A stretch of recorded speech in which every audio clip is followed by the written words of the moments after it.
Bismillahirrahmanirrahim. Assalamualaikum warahmatullahi wabarakatuh. Alhamdulillah.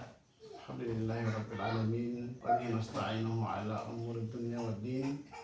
Wassalawatullahi wassalamu ala nabiyina Muhammadin wa ala alihi wa sahbihi ajma'in. Amma ba'd. Anak-anakku sekalian yang kami hormati, pada pagi hari ini kita kembali melanjutkan pembelajaran kita terkait dengan praktek penyelenggaraan jenazah. Namun sebelumnya, sebelum kita memasuki penjelasan dari Bapak Guru, kita dulu mulai dengan seperti kebiasaan kita berdoa kepada Allah. Semoga apa yang kita lakukan itu mendapatkan berkah dan bernilai ibadah sisi Allah Subhanahu wa taala. Berdoa dimulai. Amin ya rabbal alamin. Oke, anak-anakku sekalian, untuk materi kita pada hari ini, kita akan menjelaskan atau memperkenalkan beberapa hal yang perlu kita persiapkan sebelum melakukan praktek penyelenggaraan jenazah. Pada materi sebelumnya kita telah jelaskan tentang spiritualisasinya, kemudian kita menjelaskan tentang persiapan menjelang kematian, termasuk kewajiban-kewajiban bagi orang yang berada di ambang kematian, kemudian kewajiban bagi orang yang hadir saat melihat seseorang menjadi sakarat, dan termasuk telah kita jelaskan juga tanda-tanda yang dihadapi bagi orang yang menjelang kematiannya, dan termasuk tanda yang menunjukkan kematiannya seseorang dan apa yang kita ingin lakukan setelah seseorang itu setelah dipastikan wafatnya. Dan telah kita menjelaskan juga pada pertemuan yang lalu tentang tanda-tanda husnul khatimah dan sebaliknya juga tanda su'ul khatimah. Nah, semua ini adalah bentuk teori dan telah juga kita persiapkan juga bahwa insya Allah pada pertemuan yang akan datang kita akan praktek langsung di lapangan. Kita akan memberikan bentuk modul praktikumnya. Namun pada kesempatan yang singkat ini kami sekedar mengenalkan apa yang perlu Nanda persiapkan sebelum melakukan praktek penyelenggaraan jenazah. Ya, apa yang harus disiapkan. Perlu diketahui anak-anakku sekalian bahwasanya kewajiban bagi orang yang telah atau orang yang ditinggalkan dari orang yang meninggal dunia adalah ada 4 yang harus, ini yang wajib ya. Selain itu adalah tidak. Tapi yang wajib itu ada 4. Bagaimana hak dia dan kewajiban kita sebagai seorang yang masih hidup. Pertama adalah kita memandikannya, ya, kita memandikan bagi si mayat. Kemudian yang kedua adalah mengkafaninya. Kewajiban yang kedua adalah mengkafaninya. Yang ketiga adalah mensolatinya. Dan yang keempat yaitu menguburkannya. Nah, pada kesempatan ini anak-anakku sekalian, kami ingin menjelaskan beberapa alat-alat peraga ya, atau mungkin bahan-bahan yang dibutuhkan ketika ingin menyelenggarakan jenazah. Jadi kalau misalnya ada orang sudah dipastikan dia sudah wafat, maka sebenarnya keluarga yang ditinggalkan atau mungkin ada tim khusus diundang dari bagian sosial membantu kita untuk menyelenggarakan jenazah keluarga kita atau sahabat-sahabat kita. Nah, persiapan yang pertama adalah menyiapkan beberapa hal yang mungkin juga pada kesempatan ini saya akan perkenalkan bahan-bahannya. Yang pertama itu siapkan sebelumnya adalah kain kapan sesuai dengan kebutuhan. Jadi kalau kain kapan ini seperti apa yang saya pegang ini adalah kain kapan ini ya. Jadi ini kain kapan yang bisa memang dipakai ketika orang meninggal dunia, itu dikafani.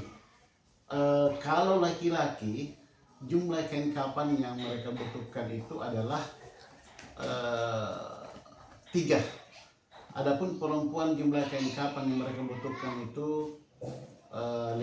Nah, kemudian yang harus dipersiapkan lagi nanda sekali adalah kapas secukupnya. Ini kapas. Jadi ada kapas begini banyak, ada beberapa kapas yang kita siapkan ini juga harus Nanda siapkan. Jadi siapkan kain kapan dan saya berharap di dalam tim kelompoknya, karena di kelas kita ada 26 orang, Nanda semua, dan 13 laki-laki, 13 perempuan, cewek dan cowok. Jadi kita bagi dua saja kelompoknya. Jadi satu tim 13 orang itu laki-laki dan satu tim 13 orang itu perempuan. Di tim itu nanti Anda sekalian ada membagi, silahkan membagi. Dari antara 13 itu ada mungkin bagian yang mengkapani, bagian yang memandikan, bagian yang mensolati dan menguburkan. Silahkan bagi supaya nanti nilainya maksimal nanti di materi kita ini. Jadi perlu kita jelaskan, di kain kapan disiapkan, kemudian kapas secukupnya, kemudian jarum ya, jarumnya siapkan jarum ya. Jadi ada kalau sekarang itu sudah canggih, sudah ada mesin jahit, kalau masih bisa kita jahit, kalaupun tidak ya supaya juga ibu-ibu yang ada di sekitar itu untuk melihat atau mulai jenazah tidak banyak cerita, kita berikan kesempatan mungkin bisa mereka menjahit. Kita siapkan saja benang, itu pada benang ini, kemudian juga jarum, jadi mereka jahit, karena kain kapang ini akan dipotong dua, baru nanti kita sambung. Kalau misalnya orangnya besar, tentu yang besar juga kain kapangnya kita sambung dan dijahit dengan jahitnya yang kuat. Kemudian kapur barus sudah bungkus, jadi ada Nanda harus siapkan juga kapur barus. Jadi kapur barus ya, jadi udah bungkus ya. Jadi kenapa harus udah bungkus? Harapannya nanti ini udah bungkus ini masing-masing ditumbuk ya, ditumbuk sampai halus. Satu bungkus jadi pakai untuk siraman terakhir bagi si mayit ini. Ketika sudah dimandikan semuanya, terakhir disiram dengan kapur barus yang sudah dicampur dengan air, kemudian disiramkan. Kemudian satu bungkus lagi itu kita pakai, Anda semua kita pakai untuk setelah kita tumbuk, kita taburi di kain kapannya, dengan harapan bahwa dengan ini tentu hal-hal yang mungkin dapat merusak tubuh si mayit ketika dalam kubur itu bisa semakin menjauh. Nah, selanjutnya Anda sekalian yang siapkan juga sabun. Jadi sabun terserah model sabun apa saja, contohnya ini sabun Dettol kami siapkan, dan termasuk sampo. Jadi sabun betul-betul bersihkan, kemudian sampo juga ya, ini ada sampo ya, jadi siapkan juga untuk persiapan ketika kita memandikan mayat. Kemudian selanjutnya adalah gunting ya, gunting ini disiapkan untuk menggunting berapa kita butuhkan, apa yang kita gunting pada saat itu. Kemudian tali rapia untuk mengikat, tali rapia ini diikat tubuh si mayat ketika sudah dikapani, sudah dibungkus dengan kain panjang, kemudian dibungkus dengan plastik, maka kita ikat supaya tidak lepas. Kemudian parfum, ini parfum ya, contoh parfum ini terserah parfum apa yang kita mau, sampai berarti tidak menutup banyak parfum, tapi kita bisa parfum yang kalau bisa yang tidak beralkohol ya, kalau bisa tidak beralkohol. Kemudian sarung tangan plastik ya, sarung tangan plastik ini macam-macam sarung plastik ini dipakai bagi memandikan. Jadi sarung tangan plastik dipakai bagi memandikan, terutama yang daerah-daerah yang bagian bawah perut ya, itu mesti wajib dia sudah pakai sarung tangan, dan tidak mengapa juga yang lainnya bisa pakai sarung tangan. Kemudian timbah atau gayung. Jadi Anda semua timbah atau gayung itu dikondisikan. Misalnya kalau di kampung-kampung ada yang memandikan mayat di atas rumah kayunya, tentu pakai timbah, dia ambil baskom, kemudian dia timbah dan dia mandikan. Ada pemungkin kita sudah canggih terutama di kota-kota sudah tidak pakai lagi timbah, tapi ada pakai shower dan pakai selang langsung ada tempat alat permandiannya. Nah, ini kita harus persiapkan. Dan termasuk Anda sekalian adalah kain panjang. Ini kain panjang yang saya berikan contoh. Ini kain panjang ini disiapkan. Kalau bisa misalnya ada dua. Jadi misalnya di kain panjang ketika sudah dimandikan bisa menutupi tubuh si mayit.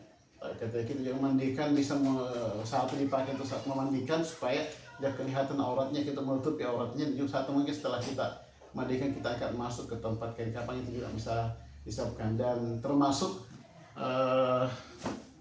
Nanda ya, harus juga siapkan kalau bisa nanti menjadi persiapan ini kami tidak siapkan untuk handuk ya, saya kira handuk dipahami untuk melap-lap ketika sudah memandikan si mayat supaya bisa mengeringkan tubuh si mayat. Baik Anda sekalian, ini beberapa persiapan yang kalian harus siapkan, dan insya Allah pekan depan kita akan praktek langsung berdasarkan kelompoknya. Jadi sedikit kami kembali ingatkan pada pembagian kelompok yang lalu bahwa masing-masing kelompok itu ada koordinatornya. Jadi misalnya ada di antara 13 orang itu ada satu koordinator yang bisa mengomandoi teman-temannya, mengatur di bagian-bagian posisi-posisi mereka yang mereka akan lakukan. Nanti setelah itu ada yang persentase. Jadi ada di antara kelompok itu yang persentase materi atau menjelaskan apa yang ingin dilakukan bagi misalnya saat memandikan. Ada yang menjelaskan bagaimana caranya dulu, dari bagaimana kita mulai, bagaimana caranya mewudukan. Kemudian juga saat mengkapannya ada yang memang betul-betul yang bisa menjelaskan di situ sehingga betul-betul bisa terlaksana dengan baik dan maksimal cara pelaksanaan pelatihan penyelenggaraan jenazahnya. Kemudian di antara kelompok itu ada yang bertindak sebagai jenazah atau mayat. Kalaupun tidak ada, siapkan mandikan ya. Tapi kalau tidak ada yang bertindak sebagai jenazah supaya bisa betul-betul kita serius, kita tahu mana kakinya, mana kepalanya dan seterusnya. Dan satu lagi ada yang dokumentasi, karena pada akhirnya juga dan karena praktik jenazah dan semua, saya berharap ada yang dikirim ya dokumentasi pelaksanaan prakteknya dari awal sampai akhir yang telah diedit dengan bagus, kemudian dikirim nanti di classroom. Kemudian bahan disiapkan yang saya jelaskan tadi. Nah, ada beberapa yang mungkin akan nilai nanti pada saat mengumpulkan data-datanya saat praktek. Ada mungkin observasi langsung dari saya sebagai guru.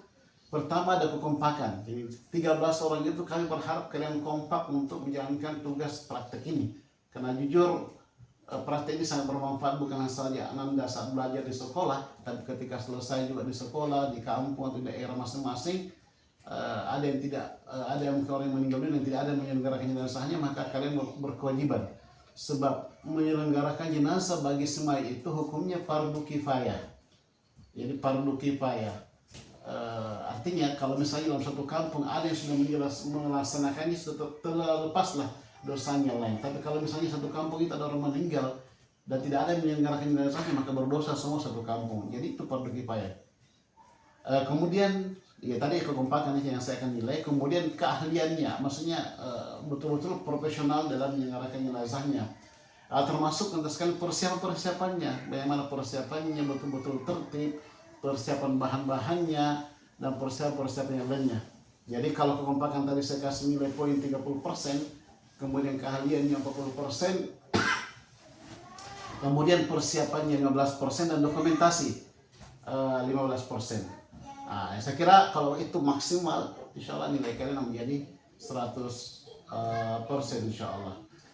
Baik, lantas kali ini sedikit ya pengenalan singkat tentang peraga ya, atau bahan-bahan yang kita akan persiapkan sebelum praktek penyelenggaraan jenazah. Mudah-mudahan dengan pengenalan singkat ini Anda paham apa yang harus dipersiapkan sebelum praktek, dan untuk bagaimana petunjuk-petunjuknya, petunjuk pelaksanaannya, bagaimana teknis mulai dari memandikan, kemudian juga mengkapani, kemudian juga mensyaratkan dan menguburkan. Insya Allah nanti Bapak Guru akan membagikan bentuk praktikumnya atau juklatnya, sehingga betul-betul kalian bisa pelajari, kalian bisa betul-betul implementasikan dalam praktek kita pada pertemuan yang akan datang. Demikian apa yang kami sampaikan kepada Anda semua. Semoga penjelasan singkat dari Bapak Guru ini betul-betul kalian bisa pahami dan betul-betul mempersiapkan dengan mengatur dengan teknis bagaimana pembagian job desk teman-temannya, sehingga betul-betul nanti dalam pelaksanaan praktek betul bisa kalian laksanakan dengan penuh profesional, dan tentu saja harapannya bisa bermanfaat untuk diri kalian, keluarga kita, dan umat dan bangsa. Barakallahu fikum atas apa yang Bapak sampaikan, mudah-mudahan bisa dipahami, dan mohon maaf segala kekurangan. Sebelum kita mengakhiri, Anda semua, mari kita menutup pertemuan kita pada pagi hari ini dengan sama-sama membaca doa kafaratul majelis. Subhanakallahumma bihamdik, asyhadu an la ilaha illa anta, astaghfiruka wa atubu ilaik. Walhamdulillahirabbil alamin. Assalamualaikum warahmatullahi wabarakatuh. Atira anggun unggul cerdas. Barakallahu.